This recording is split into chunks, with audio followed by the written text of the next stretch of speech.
We have a potato. Now I'm going to show you how to prepare this potato to make a delicious side for your eggs and bacon or whatever you like to have in the morning. I'm going to bake it in the microwave, and then I'm going to pan fry it in butter.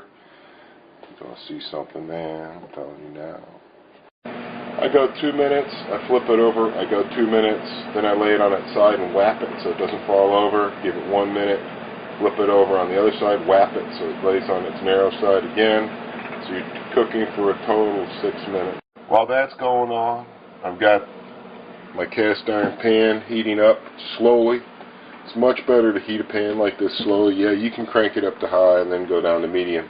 But for the best results, just stick it on the heat you want and just let it gradually soak up there.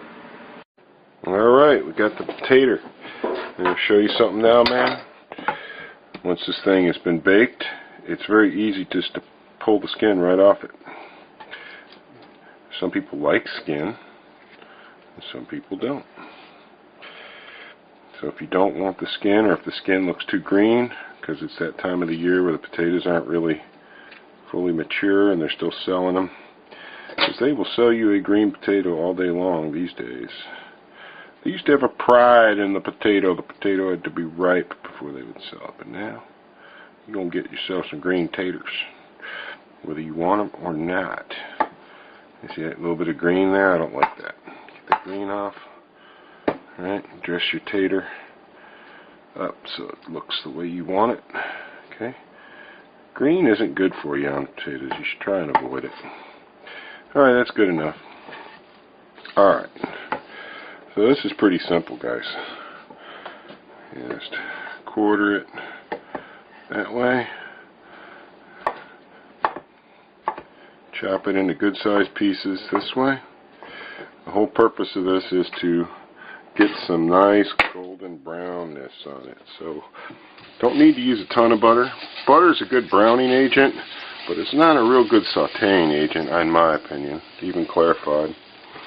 But butter, a little bit of olive oil, is the best of both worlds. That way you get the browning and you get a nice mellow saute. The pan has been heating up for 6 minutes, so it is more than ready. It is there, man. Hear that sound? When you're cooking with cast iron, you want to hear that sound. You want to hear the sizzle when you drop. Otherwise, your food will stick to the pan a little bit, and it'll mess up your lovely seasoning, your carbonized coating that you spent so long building up. So you want it to sizzle when you drop it. Give it a shake. Okay. You don't have to go too long with these because the pan's super hot. You got butter, you got oil, so maybe 3 minutes.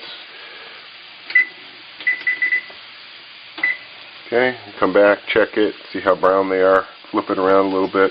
Once they've got as brown as you want, they're ready to eat because they're already cooked all the way through. Right now what you're doing is just putting a nice crust on them. Alright, I don't like hearing that beeper, it's too loud for me in the morning, so I'm going to turn that sucker off. But here, let me show you what I'm trying to accomplish here. This, get the light on here. Lovely golden brown. That's what you're after. You're just trying to get a crust on them, make them more interesting, more toothsome, more nomish. Nom. We're after nom here.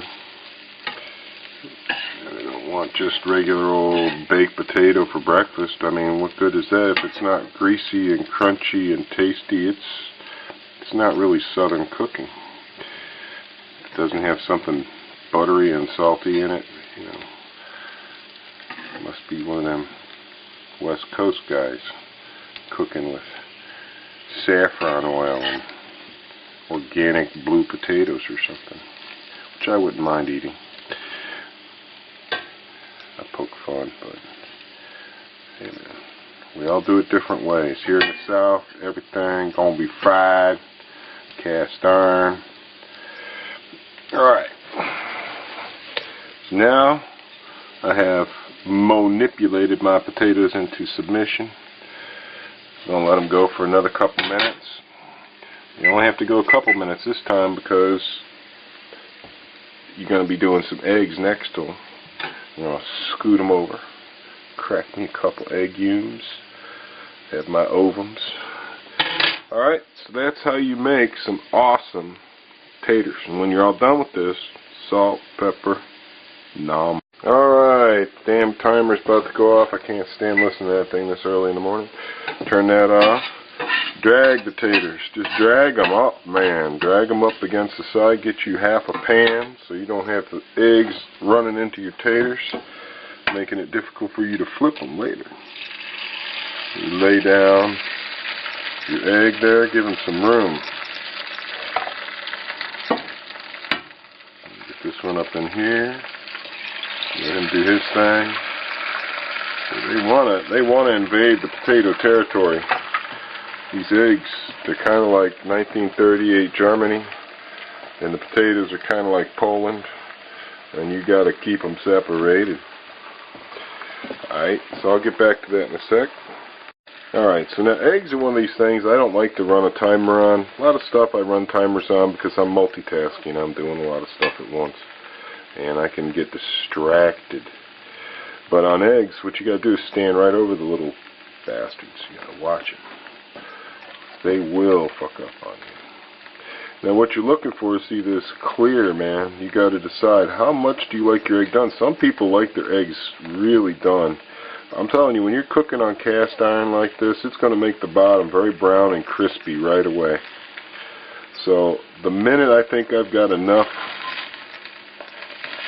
skin on there, enough of a physical property to allow me to get under it and scoop it, I do. I flip that bastard over rapidly. Now it's going to seal itself up.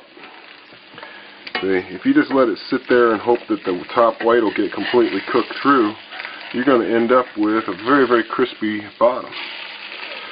But right now that's about acceptable because that's kind of a potato buttery crisp on it. It's not a burnt egg crisp, which is nasty. Let me tell you, I have eaten some of my own cooking when I've gotten distracted, and you have these totally crisped up eggs that are like you have to saw through them with a serrated knife to even get through them. Now once this thing is flipped like this, that's when I turn off the heat, and I just let it do its own thing for a while. I don't have to worry about it burning so much. And now depending on how well you like your eggs done, if you like your yellows runny, you can tell that that's still quite runny. I hate runny whites. Runny whites goop me out, but I like runny yellows. So these eggs are almost perfect for me. I've basically sealed both sides. I've gotten the white to congeal until it's nice bouncy white. And the yellow is still gushy, which I like. Then I put a lot of hot sauce on it, and I make my own gushy egg hot sauce thing, which then I can swirl my taters around in. I'm telling you, man, everybody likes it different. That's how I like it. Alright, I'm going to show you what this looks like plated up. You know that's nom. And even if you don't like eggs and potatoes, you got to admit, that looks good on a plate. So I'm going to plop this sucker right down over here. Get me some broke fast. I will catch up with you guys later.